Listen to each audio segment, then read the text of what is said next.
Layunin po ng programang ito na makapagpatayo ng 1,000,000 pabahay sa bawat taon. Marcos Jr. sinampal na naman ng katotohanan dahil sa kanyang pambubudol at kasinungalingan. Kaya hindi po talaga realistic yung 6 billion na target na yan. Sino pong nag-set ng unrealistic target na yan in the first place? Iglesia ni Cristo at iba pang grupo magsasagawa ng kilos protesta sa EDSA. At ang tanong, sasama ka ba? Hindi sila nakinig. And hopefully, by the second time around na pagrarally ng Iglesia ni Cristo, dahil biruin mo, billion yan. Billion tao dadala dyan. Mga timawa na walang lohika, babanatan natin isa-isa gamit ang kanilang mga kasinungalingang salita na pambubudol sa kapwa. Wala po sa ulo ko mga sinasabi niya. Napakatanga ng hayop na ito. Paano naging profesor to? Pag-uusapan po natin yan, maya-maya lang. Yan ang Banateros, boses ng ordinaryong Pilipino. Banateros ay walang makakaawan. Para lagi kang updated. Ako nga pala si Bidaya ng mga oposisyon sa kasalukuyan mo. At sabi nga, galit na galit ang mga dakuhan ang Pangulong Duterte. Kung hindi ka pa nakakapag-subscribe, isubscribe mo na yan! At ayun na nga, magandang araw mga banateros at mga kababayan kong Pilipino sa iba't ibang panig ng mundo. Ako po si Master Judea, tayo po ay nagbabalik para pag-usapan ng mahalagang balita na nangyayari sa ating bansa. At syempre, mag-iingat po tayo mga kababayan dahil may nakapasok na po na naman na bagyo sa ating bansa at ang pangalan ng bagyong ito ay si Tino. Hindi kaya ay pinadala ng Diyos ang bagyong ito, ang pangalan niya ay Tino. Tino para magtino ang mga siraulo, mandarambong sa gobyerno. Hindi kaya ito ay talagang pangitain ng Diyos para sabihan ang mga mandarambong sa gobyerno na umayos na kayo dahil pahihirapan ko at parurusahan ko ang bansa nyo. Abay, nandamay pa kayo nandamay pa kayo ng mga Pilipino. So pag-usapan na po natin ito mga kababayan, pero bago po tayo magsimula, huwag kakalimutan na mag-subscribe sa ating channel. Huwag din kakalimutan na mag-like, mag-share at mag-comment sa ating mga video na ina-upload. At syempre, eto na. Naaalala nyo pa po ba mga kababayan kung ilang beses na kayong binudol ni Marcos Jr.? Abay, ilang pangako na ba ang kanyang sinabi pero hindi niya ginawa? Abay, marami-rami po yan mga kababayan, pero huwag na po tayong lumayo. Bigyan ko kayo ng example na bago. Yung pinakabago na lang ang pag-usapan muna natin dahil yung mga luma na ay mukhang nabaon na po sa limot. Ang sabi niya, noong nakaraang buwan ay isosoli daw nila ang pera na ninakaw o kinuha sa PhilHealth mga kababayan. Ibabalik daw ang 60 billion. Nasaan na yung 60 billion? Naibalik na ba? Yun ang tanong.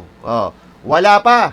Wala pa pong naibabalik. At yan po ay mananatiling pangako hanggat hindi po natutupad. Yaang mga salita na yan. Nagtatanong na nga po yung doktor na si Liatson, si Liatson kung nasaan na yung ipinangako ni Bongbong Marcos Jr. na ibabalik ang 60 billion. Wala pa. Ang tanong, aasa pa ba kayo? Aasa pa ba kayo dyan na wala namang isang salita yan?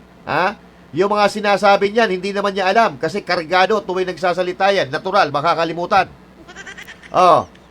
So, at ito po mga kababayan, simulan natin dito at ipinahiya na naman po siya sa kanyang mga salita.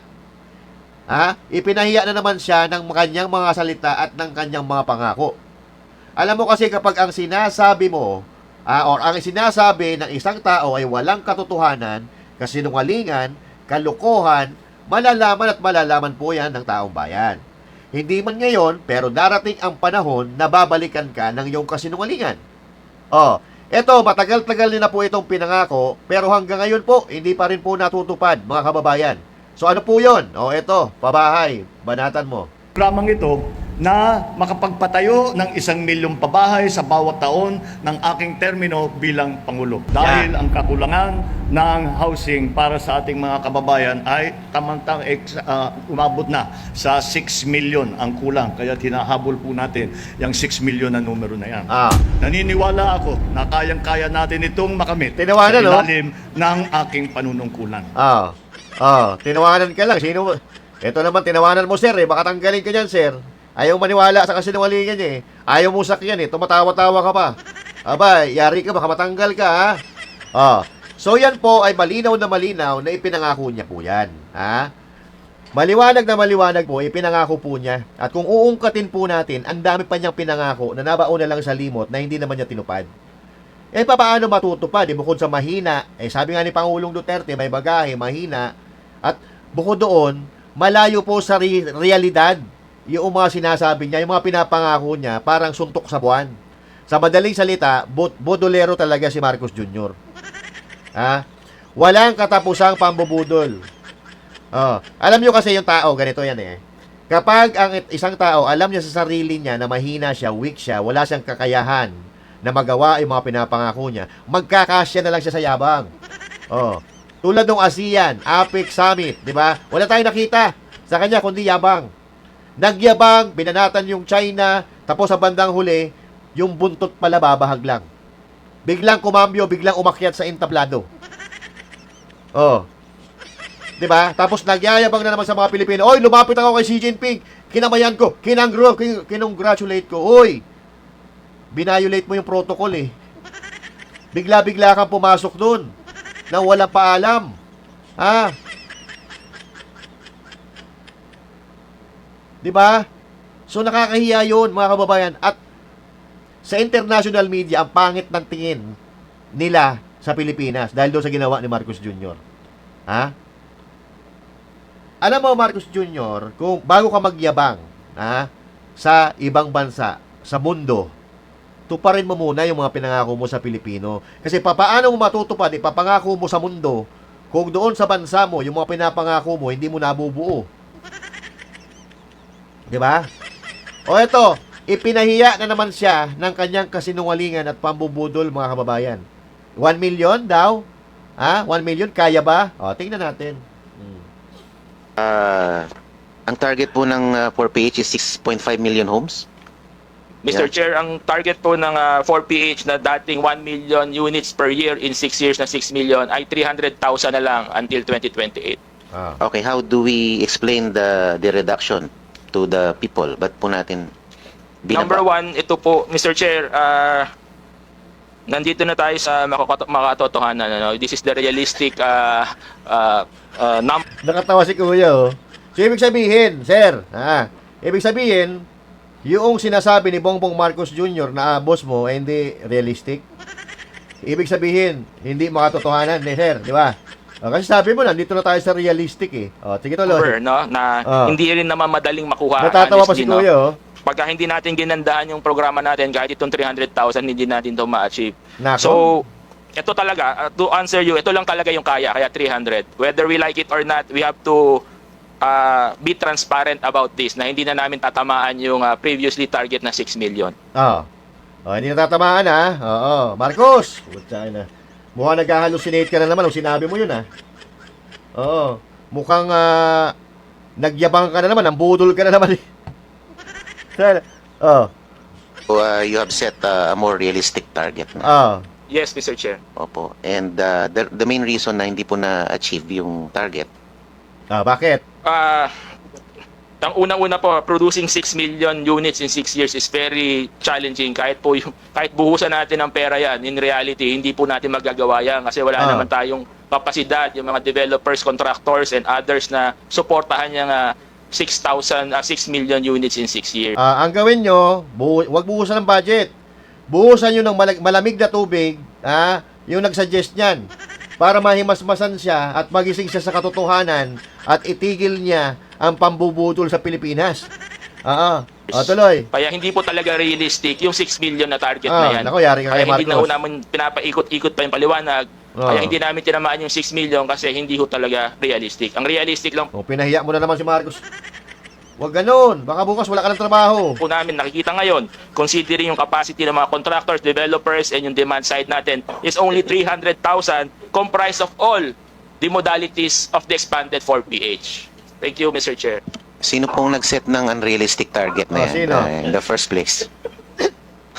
Tawanan sila. Nadatnang ko po yan na 6 million. No? So, Sabihin mo na kasi kung sino nag-set ng unrealistic na Figure na yan. Oo. So, anyway, moving forward, Ano? pinaliwanag ko po kay Presidente, Mr. Chair, na Ayun, Presidente. Pinaliwanag. Dapat ipapaliwanag mo. Kasi wala naman talagang alam yun eh. Oh.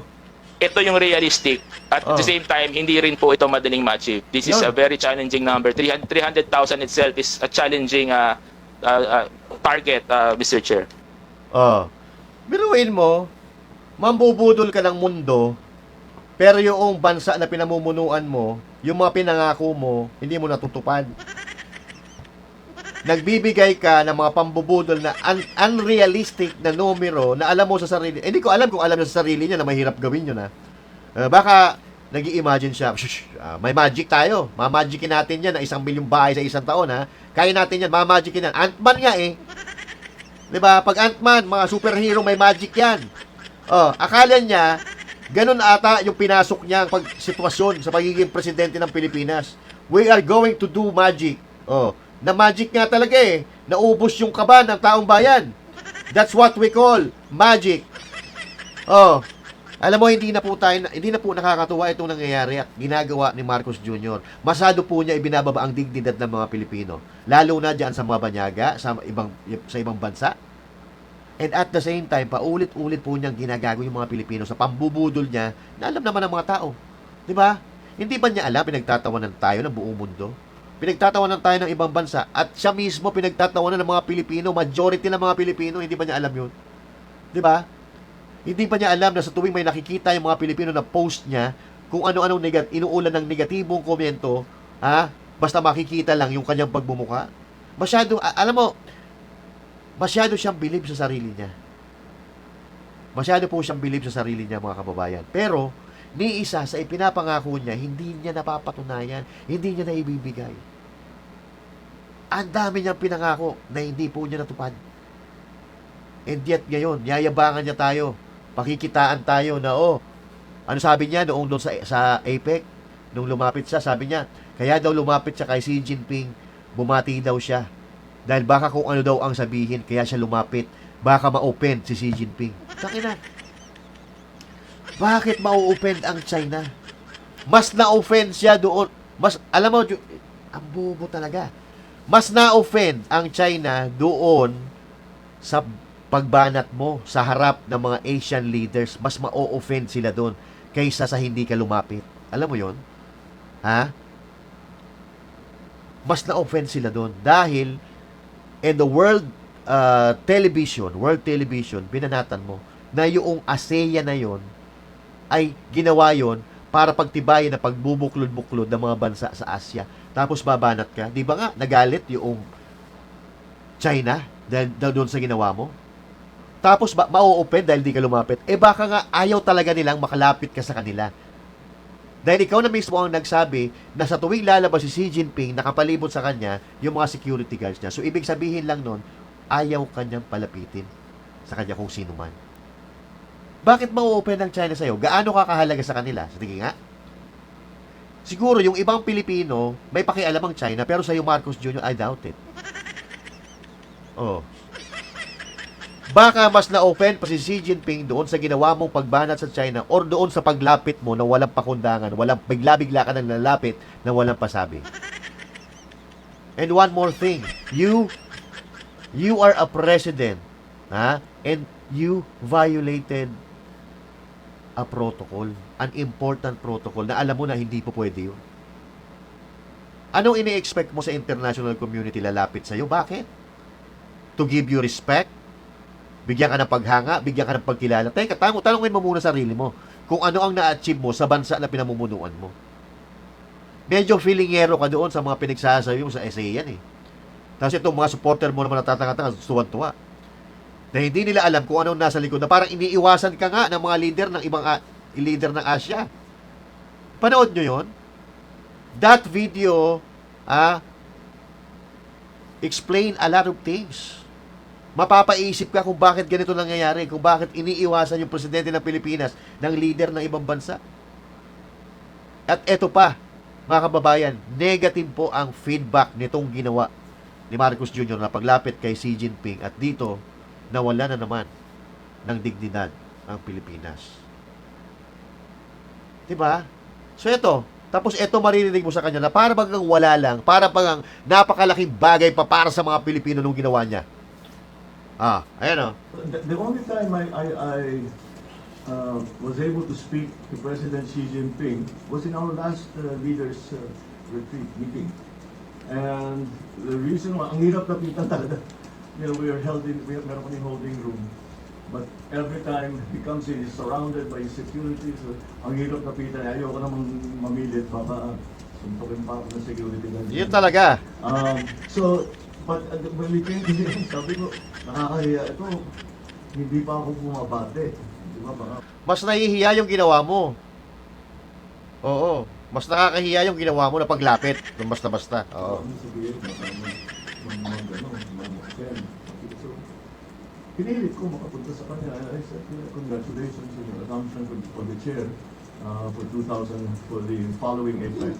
And I hope to do good work together with you. Kasi, mabilisan lang yun. Mabilis talaga. Kasi bigla-bigla kang sumulpot eh. Wala nagawa yung mama eh. Tayo hindi natin kinakampiyan ng China. Hindi po tayo maka-China. Tulad ng sinasabi ko, we are pro-development, we are anti-war, we are anti-trouble.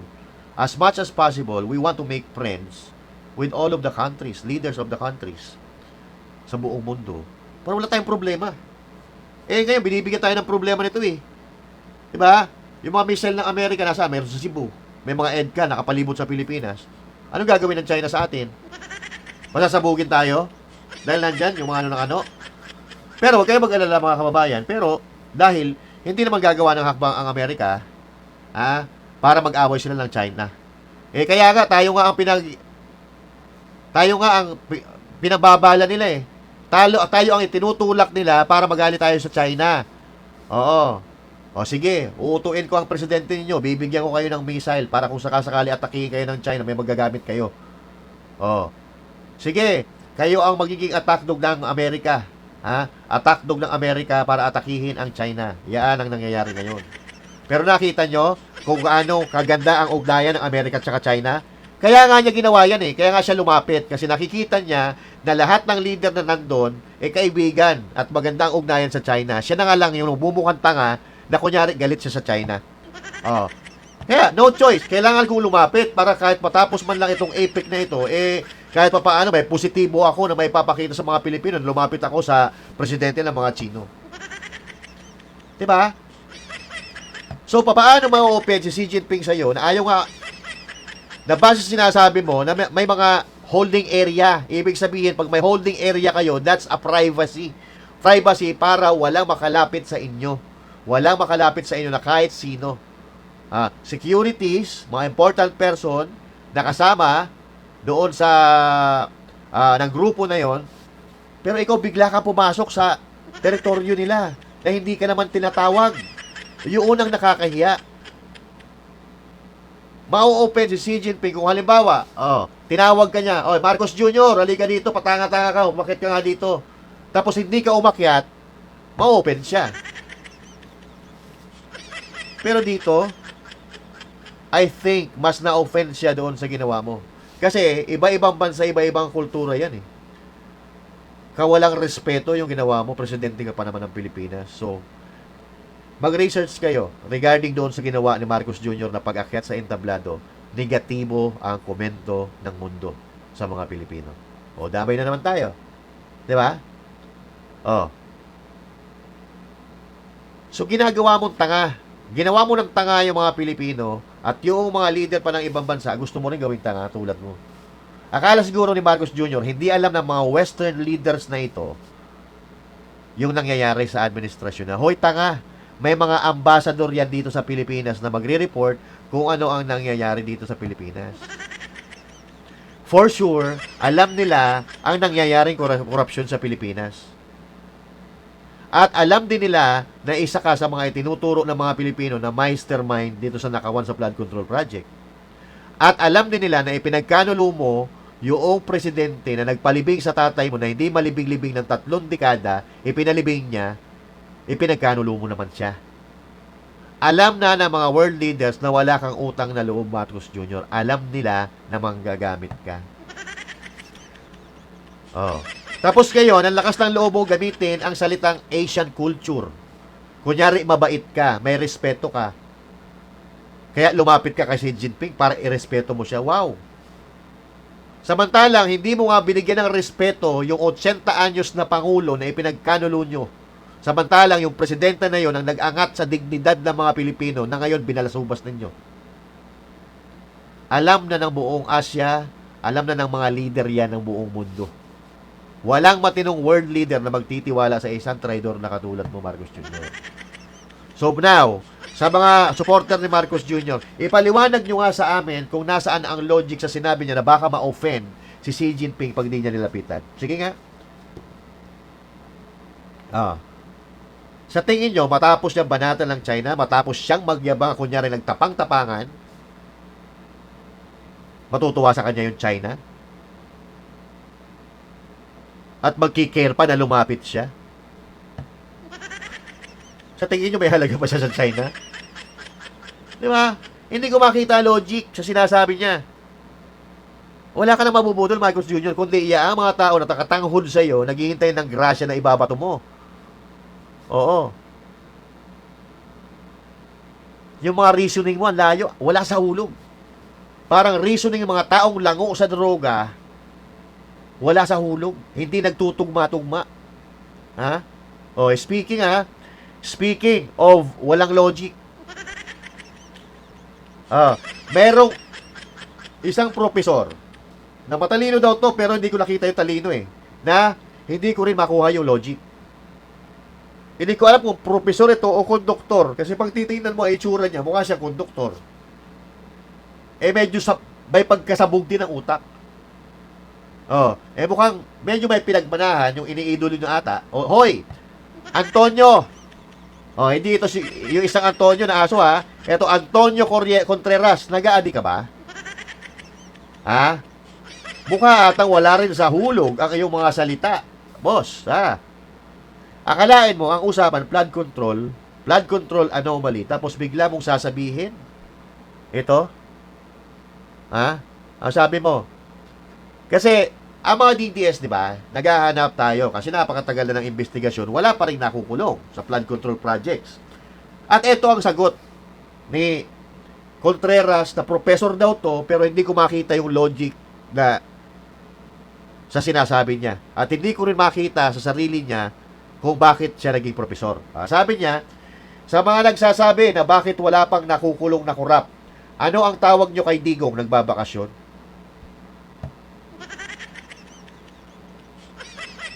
Ha? Lintik to, hinayupak na to, no? Ang layong sa usapan, biglang napasok si Digong. Ha? Biglang napasok si Digong. You know, mga kababayan, we know sarcasm, no? But this one is not sarcasm. This is stupidity to the highest level, mga kababayan. Wala sa hulog. Ha? Wala po sa hulog ang mga sinasabi niya. Napakatanga ng hayop na ito. Paano naging profesor to? Sino ang nagpasa dito? Ha? Unang-una, Antonio, kapangalan mo yung Antonio, panais yung naihi sa salawal, na humaling din kay Digong. Hindi korupsyon ang issue ni Digong, Antonio. Nag-aadi ka rin ba talaga? Itigil mo na, hindi maganda epekto sa'yo, gago. Nakakabobo talaga yan.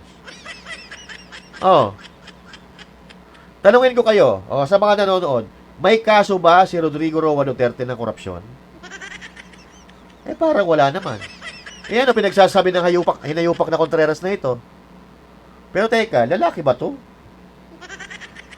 Lalaki ba ito o isa ito sa mga kalabang mortal ni Sir Jack Argota?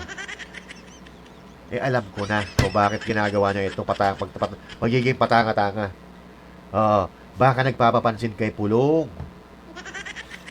Baka nagpapapansin kay Basti Duterte. Hindi natin siya masisisi. Kagagandang lalaki ng mga Duterte. Baka gusto rin magpadugi. Wala sa wisyo, mga kababayan. Ano asahan natin sa mukhang yan? Tingnan nyo, mukhang sinto-sinto. Ako, alam ko na alam niya yung katotohanan. Nagiging sarcastic lang siya sa pagkakulong ni Digong. Pero alam niya kung anong dahilan kung bakit nakulong si Digong. Nakulong si Digong dahil ipinagkanulo siya, kinidnap siya, pinagkahisahan siya ng mga korap. Yan. Alam mo, Antonio Contreras, putang ina, matalino ka daw eh. Magkaiba yung korap kaysa doon sa pinagkaisahan ng mga korap. Di ba? Sa bagay, kung malaki nga naman ang bigay, kahit yung mali, biglang nagiging tama yan. Di ba, Contreras? Oh. Yung idol niya, si Bongbong Marcos Jr., wala sa hulog. Siya, wala rin sa wisyo. May bagay. Bagay na bagay talaga sila mag-amo. Oo. Si Junior, ganyan din. Parehas kayo. Parang wala sa sarili yung mga sinasabi. Si Marcos Jr., kunyari, walang alam, pero sa totoong buhay, siya talaga yung mastermind. Siya yung pumirma eh. Mangyayari ba lahat ng yan kung hindi niya pinirmahan? Kung hindi niya pinabayaan? Di ba? So, dapat, putangin na. Hindi ko makuha talaga yung lohe ka nitong mga tao na to eh. Siguro nahangin. Subukan mo mag-sombrero. Ako kalbo rin ako, pero lagi ako nakasombrero, kaya hindi nahahanginan yung utak ko. Oo. Ikaw, subukan mo mag-sombrero. Baka kung sakasakali, medyo magkaroon ng konting, tawag dito, konting adjustment, yung neurons mo, baka, pag, malay mo, medyo maganda yung pumasok sa utak mo at lumabas dyan sa bibig mo. Di ba? Hindi naman kami babanat dito kung hindi naman sa hindi kami babanat ng ganito kung hindi sa mga katulad nyo ng mga sinto-sinto eh. Oo. Sinto-sinto kayo, biruin mo yung amo mo. Yung pinagtatanggol mo. Magsasabi ba naman ng ganito? Ayan sabi ng amo mo. They are buying airplanes, buying big mansions. Isipin mo, ang buhay nila ganyan, kami gutom. Abay, nakisali pa. Patawa ka, huwag ka makisali sa mga maralita. Pero nice try nice try. Nagugutom din daw siya. Yung mga magnanakaw daw, bumibili ng eroplano, bumibili ng mga malalaking bahay. Pero tayo daw gutom. Kasama siya. Nagugutom siya. Putang ina, isa ka sa mga busog na busog ngayon na mga pagkakataon na ito. Pero baka hindi mo alam, tanungin kita sir, sino ba presidente ngayon? Baka hindi mo alam, ikaw yun ikaw ang presidente ngayon. Ikaw. So, bakit mo hinayaan na magkaganito ang Pilipinas? Bakit mo pinirmahan na alam mo naman na mauuwi sa korupsyon ang budget ng Pilipinas? Iisa ka rin sa kawatan eh. Ilang bilyon ba intelligent fund mo? Puta, balita namin, nabalita yan, yung intelligent fund mo, kahit ni piso, walang natitira taon-taon. Magkano yun? 4 billion? Walang natitira taon-taon. Saan napupunta yung pera? Saan napupunta yung intel mo na wala kang napapakulong na magdarambong? Walang hiya. So, ito gusto niyang palabasin, mga babayan. Gusto niyang palabasin, nakikisimpatya siya sa sentimiento ng mga Pilipino patungkol sa korupsyon. Ninanakawan tayong mga Pilipino. Kasama niyo ako sa ninanakawan. Putang ina. Wala na maniniwala sa inyo, sir. Matapos nyo i-hijack ang investigasyon sa flood control, wala na. Mga tanga na lang maniniwala sa inyo. Sige nga. Ipakulong mo nga yung pinsan mo na si Martin Romualdez kasi parang siya yung pinatutungkulan mo eh. Siya yung bumili ng 2 eroplano, di ba? Helicopter. Sige, patunayan mo nga. Patunayan mo, Mr. Marcos Jr., ang pakikisimpatya mo sa mga Pilipino. Ipakulong mo ang pinsan mo kung sakali maniwala pa kami sa'yo.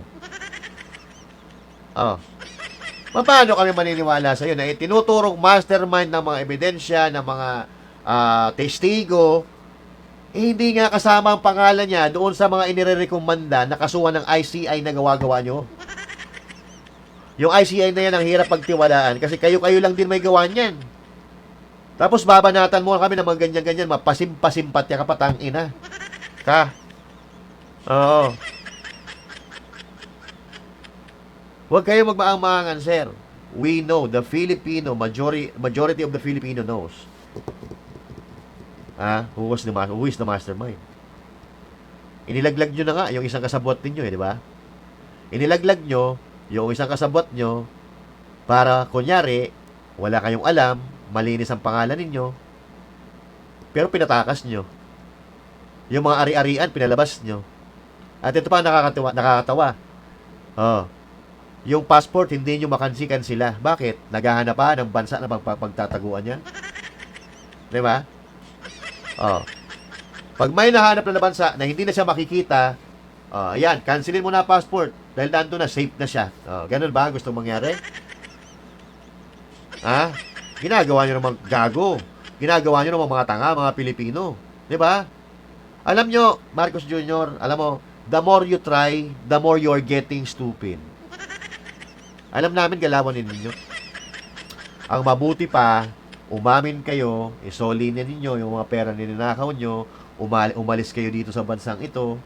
Kasi ayaw na namin ang mga magnanakaw sa bansang ito eh. Ayaw na namin. Gusto namin iangat ang bansang ito katulad nung dati. Yung tinitingala tayo na kahit na Brazil, tinitingala Korea, tinitingala ang Pilipinas.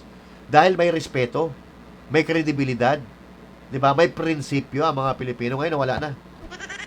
Biruin mo yung presidente mo, hindi naman imbitado, biglang umakyat sa entablado, kamayan lang yung presidente ng mga Chino. 'Di ba? Oh. So, walang mangyayari sa Pilipinas hangga't nandito yung mga to. Walang mangyayari sa bansang ito kung patuloy ang ganitong sistema. Kung pinamumunuan tayo ng mga tarantado, ay papakulong lang nila yung mga baby crocodile, ay wala mangyayari diyan. Kasi, kumbaga, gusto mong patayin yung puno, pero tinagpas mo lang yung mga sanga. Yung puno nakatayo pa rin, patuloy pa rin yan na uusbong. At magkakaroon pa rin yan ng mga panibagong sanga na kung ano ang gawain ng puno, yun din ang gagawin pa rin nila. It's a repeat cycle, mga kababayan. Dapat yung puno mismo, yun ang matumba. Oo. Dapat magkaroon ng cleansing sa gobyerno lahat ng kurap na nasasangkot sa pagnanakaw, pang-uumit ng kaba ng bayan ay matanggal. Alam mo, marami masasagasaan dyan. Marami matatanggal kung pag-uusapan nila naman natin ang korupsyon sa Pilipinas. Dahil pare-parehas na po sila. Iisa na po ang ligaw ng mga bitukan nila tulad nito. Oh. Tulad nito. Ayan, oh. Ayan, John Vic Remulla. Ito, bangag na rin. Alam niya kung ano nangyayari, ha. Pero siyempre magkakasabwat sila eh. Magkakakampi sila. Ililihis ang istorya hanggat papunta lang doon sa tao na gagawin nilang pamain. Saldico. Tapos Diskaya, mga kontraktor. So yung mastermind ligtas.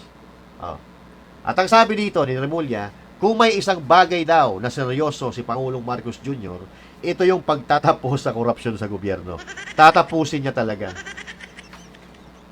Ano tatapusin? Tapos na. Wala na, ubos na ang kaban ng perang bayan. Tapos na. Yun ba?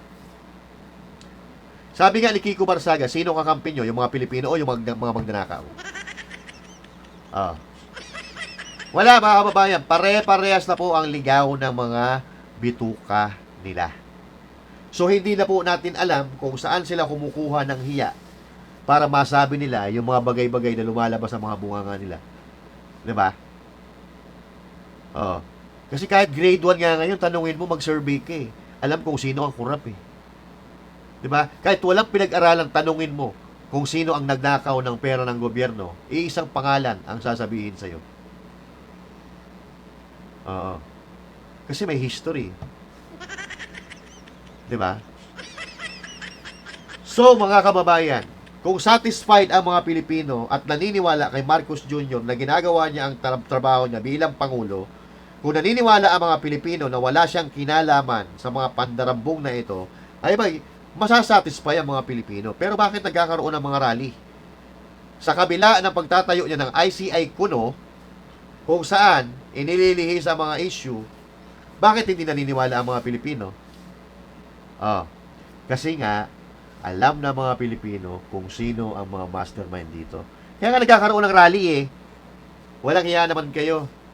Di sana kung na-appreciate or natutuwa ang mga tao dyan sa mga ICI investigation niya, di wala na sana nagraralig Pilipino. At ang balita nga natin, yung Iglesia ni Cristo ay nagpaplano na mag-rally next week. Bakit? Dahil pa rin sa korupsyon. 'Di ba? Hindi titigil ang mga Pilipino hanggat hindi nakukulong yung talagang tunay na lulong. O ito nga, sabi ni Greco Belhique, nagkaisa na ngayon ang lahat ng mga religious civic leaders at ang retired military officers. So, balita po, 16 or 16, 17 this month.